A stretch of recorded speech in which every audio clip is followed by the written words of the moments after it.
ಮಿಥುನ ರಾಶಿಯ ಫಲಾನುಫಲತೆಗಳ ಬಗ್ಗೆ ತಿಳಿಸ್ಕೊಡ್ಬೋದಾ?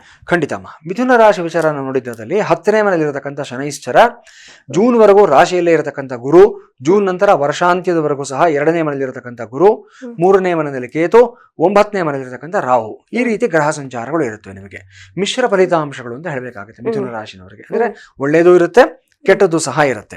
ಮೊದಲನೇದಾಗಿ ನಿಮ್ಮ ರಾಶಿಯಲ್ಲಿ ಗುರು ಬಂದಾಗ ಏನಾಗುತ್ತೆ, ಯಾವ ಭಾವದಲ್ಲಿ ಗುರು ಇರ್ತಾನೋ ಆ ಭಾವಕ್ಕೆ ಕೆಡಕನ್ನ ಉಂಟು ಮಾಡ್ತಾನೆ, ತೊಂದರೆಯನ್ನು ಉಂಟು ಮಾಡ್ತಾನೆ ಅಂತ ಹೇಳ್ತಾರೆ ಜ್ಯೋತಿಷ್ ಶಾಸ್ತ್ರದಲ್ಲಿ. ಸೊ ದೇಹಾರೋಗ್ಯದಲ್ಲಿ ವ್ಯತ್ಯಾಸ ಆಗುತ್ತೆ, ಸಡನ್ ವೈಟ್ ಲಾಸ್ ಆಗುವಂಥದ್ದು, ಸಡನ್ ವೈಟ್ ಗೈನ್ ಆಗುವಂಥದ್ದು, ಇಲ್ಲ ಅಂತಂದ್ರೆ ತುಂಬಾ ಪ್ರೆಷರ್ ಜಾಸ್ತಿ ಆಗುವಂಥದ್ದು. ಕೆಲವರಿಗೆ ನರಗಳ ಒತ್ತಡ ಅಥವಾ ಒಂದು ಮಾನಸಿಕ ಸಮಸ್ಯೆಗಳಿರತಕ್ಕಂಥ ವ್ಯಕ್ತಿಗಳು ಎಚ್ಚರಿಕೆಯಿಂದ ಇರಬೇಕಾಗುತ್ತೆ. ಕೆಲವರು ನಿಮಗೆ ಕೊಟ್ಟಿರತಕ್ಕಂಥ ಜವಾಬ್ದಾರಿಯನ್ನ ಪೂರ್ತಿಯಾಗಿ ನಿಭಾಯಿಸೋದ್ರಲ್ಲಿ ಸ್ವಲ್ಪ ವಿಫಲರಾಗ್ತೀರಾ. ಅಂದ್ರೆ ಈಗ ಸಡನ್ ಆಗಿ ಯಾರಿಗೋ ಒಬ್ಬ ಒಂದು 25 ವರ್ಷದವನು ಇರ್ತಾನೆ, ಅವನಿಗೆ ಒಂದು ಟೀಮ್ ಕ್ಯಾಪ್ಟನ್ಶಿಪ್ ಕೊಟ್ಬಿಡ್ತಾರೆ, ಇಲ್ಲ ಒಂದು ಪ್ರೋಗ್ರಾಮ್ ಹೆಡ್ ಮಾಡ್ಬಿಡ್ತಾರೆ ಅವನನ್ನ.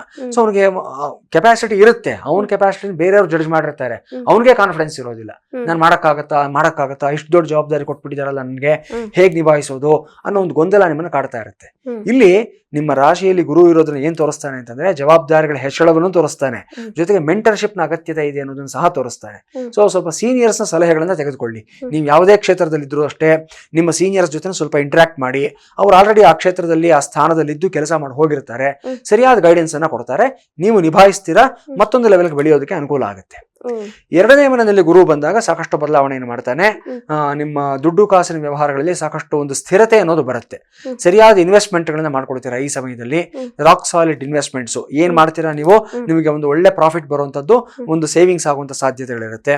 ಅದೇ ಪ್ರಕಾರ ಮಾತಿನಲ್ಲೂ ಅಷ್ಟೇ ತುಂಬಾ ಬದಲಾವಣೆ ಆಗುತ್ತೆ ನಿಮಗೆ. ನೀವು ಆಡ್ತಕ್ಕಂಥ ಮಾತು, ನಿಮ್ಮ ವರ್ತನೆ ಎಲ್ಲದರಲ್ಲೂ ಸಹ ಒಂದು ಪ್ರಬುದ್ಧತೆ ಅನ್ನೋದು ಬರುತ್ತೆ. 10ನೇ ಮೇಲೆ ಇರತಕ್ಕಂಥ ಶನೈಶ್ಚರ ಮಾತ್ರ ವೃತ್ತಿ ಜೀವನದಲ್ಲಿ ಸ್ವಲ್ಪ ಕಷ್ಟಗಳನ್ನ ಜಾಸ್ತಿಯಾಗಿ ತೋರಿಸ್ತಾನೆ. ಈ ಸಮಯದಲ್ಲಿ ನೀವು ಎಷ್ಟು ಎಫರ್ಟ್ ಹಾಕ್ತೀರಾ ಆ ಎಫರ್ಟ್ಗಳೆಲ್ಲವೂ ಸಹ ನಿಮಗೆ ರಿಸಲ್ಟ್ಸ್ ಬರೋದು ಮಾತ್ರ ಸ್ವಲ್ಪ ನಿಧಾನ ಆಗ್ತಾ ಹೋಗ್ತಾ ಇರುತ್ತೆ. ಈ ನಿಟ್ಟಿನಲ್ಲಿ ನೀವು ಶ್ರೀರಾಮ ದೇವರನ್ನ ಆರಾಧನೆ ಮಾಡತಕ್ಕಂಥದ್ದು, ರಾಮರಕ್ಷಾ ಸ್ತೋತ್ರವನ್ನು ಹೇಳ್ಕೊಳ್ತಕ್ಕಂಥದ್ದು, ಸುದರ್ಶನ ಕವಚವನ್ನ ಪಾರಾಯಣ ಮಾಡತಕ್ಕಂಥದ್ದು ವಿಶೇಷವಾದ ಫಲಿತಾಂಶವನ್ನ ಕೊಡುತ್ತೆ. ಕೆಲವರಿಗೆ 9ನೇ ಮೇಲೆ ಇರತಕ್ಕಂಥ ರಾಹು ವಿದೇಶ ಪ್ರವಾಸ, ಬೇರೆ ಊರುಗಳಿಗೆ ಪ್ರಯಾಣ ಮಾಡತಕ್ಕಂಥ ಯೋಗ ಇವೆಲ್ಲವನ್ನು ಸಹ ಕೊಡಿಸ್ತಕ್ಕಂಥ ಸಾಧ್ಯತೆ ಇರುತ್ತೆ. ಇನ್ನು ಮಾತಾಮಹ ಕಾರಕನಾದಂಥ ರಾಹು, ಮಾತಾಮಹ ಅಂತಂದ್ರೆ ತಾಯಿಯ ತಂದೆ, ಅಂದ್ರೆ ನಮ್ಮ ಅಜ್ಜ, ತಾಯಿ ಕಡೆ ಇರತಕ್ಕಂಥ ಅಜ್ಜ, ತಾತ.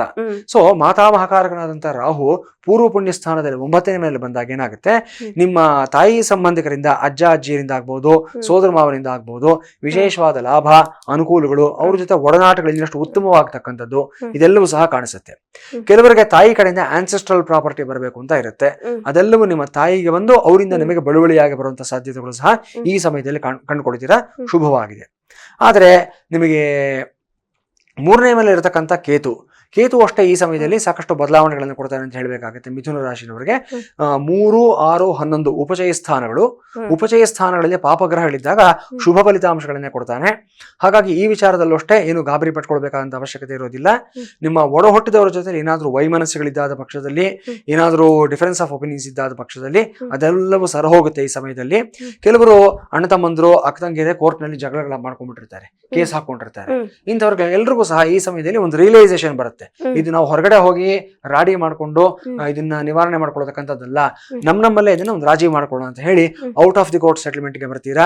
ಮನೆ 4 ಗೋಡೆ ಮಧ್ಯದಲ್ಲೇ ಕೂತ್ಕೊಂಡು ವ್ಯವಹಾರ ಮಾಡ್ಕೊಂಡು ಸಾಲ್ವ್ ಮಾಡ್ಕೊಳ್ತಕ್ಕಂಥ ಸಾಧ್ಯತೆಗಳು ಸಹ ಇರುತ್ತೆ. ಒಟ್ಟಾರೆಯಾಗಿ ನೋಡಿದ್ರೆ ಚೆನ್ನಾಗಿದೆ ಮಿಥುನ ರಾಶಿಯವರಿಗೆ ಅಂತ ಹೇಳ್ಬೋದು ನಾವು. ಓಕೆ ಗುರುಜಿ, ಮಿಥುನ ರಾಶಿಯವರ ರಾಜಕೀಯ ಜೀವನ ಹೇಗಿರುತ್ತೆ? ಒಳ್ಳೆ ಪ್ರಶ್ನೆ ಕೇಳಿದ್ದೀರಾ. ವಿಶೇಷವಾಗಿ ಮಿಥುನ ರಾಶಿಯವರಿಗೆ ರಾಜಕೀಯ ಕಾರಕನಾಗಿರತಕ್ಕಂಥ ಶನೈಶ್ಚರ ಕರ್ಮಸ್ಥಾನದಲ್ಲಿ ಬಂದಿರೋದ್ರಿಂದ ಈ ಸಮಯದಲ್ಲಿ ಬಡ್ತಿ ಅನ್ನೋದನ್ನ 100% ಕಂಡುಕೊಳ್ತಾರೆ ಅವರು.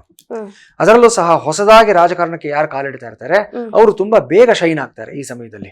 ತುಂಬಾ ಬೇಗ ಅವರು ಈ ಸಮಯದಲ್ಲಿ ಒಂದು ನೋಟಿಸ್ ಆಗ್ತಕ್ಕಂಥದ್ದು, ತುಂಬಾ ಬೇಗ ದೊಡ್ಡ ದೊಡ್ಡ ಸ್ಥಾನಗಳನ್ನ, ಒಂದು ಪದವಿಗಳಿಂದ ಗ್ರಹಣ ಮಾಡತಕ್ಕಂಥ ಸಾಧ್ಯತೆ ಎಲ್ಲವೂ ಸಹ ಗೋಚರಿಸ್ತಾ ಇದೆ. ಹಾಗೆ ರಾಜಕೀಯದಲ್ಲಿ ಹಲವಾರು ವರ್ಷಗಳಿಂದ ಇರತಕ್ಕಂಥ ವ್ಯಕ್ತಿಗಳಿಗೆ ನಿಮಗೆ ಸಿಗಬೇಕಾದಂತ ಸೂಕ್ತವಾದ ಸ್ಥಾನಮಾನಗಳು ಸಿಗುತ್ತೆ ಈ ಸಮಯದಲ್ಲಿ. ಎಲ್ಲಾ ರೀತಿಯಲ್ಲೂ ಸಹ ಅನುಕೂಲವಾಗಿದೆ ಅಂತಾನೆ ಹೇಳ್ಬೋದು, ಏನು ತೊಂದರೆ ಇಲ್ಲ.